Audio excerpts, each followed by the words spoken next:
Hello, আসসালামু আলাইকুম। আমি ডক্টর রিপা আক্তার। আজকে আমি যে সমস্যাটা নিয়ে কথা বলতে আসলাম, এটা আমাদের প্রায় সবারই হয়ে থাকে। যখন হয় তখন হয়তো নিজেই ঠিক হয়ে যায়। আর যখন ঠিক হয় না, তখন কিন্তু আমরা বিচলিত হয়ে পড়ি এবং দ্রুত কি করব বুঝতে পারি না। এখন আমি কথা বলব হেঁচকি নিয়ে। হেঁচকিটাকে আমরা বলি হিক্কা। যখন আপনার হেঁচকি হয় তখন হয়তো অনেকে মনে করে যে আপনাকে আপনার আপনজন মনে করেছে।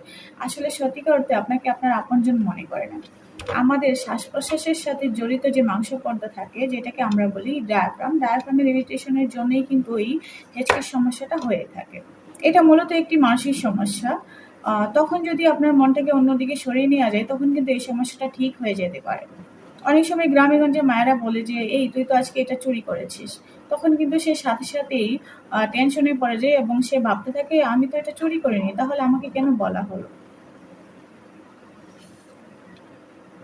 তখন দেখা যায় সত্যিকার অর্থেই এটা কাজে লাগে। তখন কিন্তু তার হেঁচকিটা চলে যায়।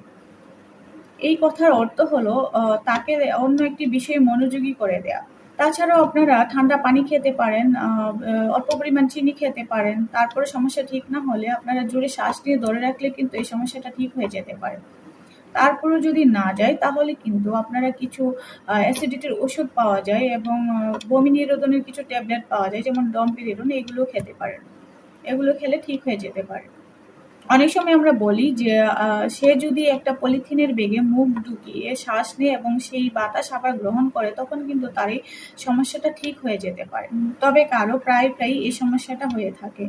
তখন সে নিজে চিন্তা না করে অবশ্যই একজন বিশেষজ্ঞ চিকিৎসকের পরামর্শ নেবেন এবং সেই অনুযায়ী চিকিৎসা নেবেন।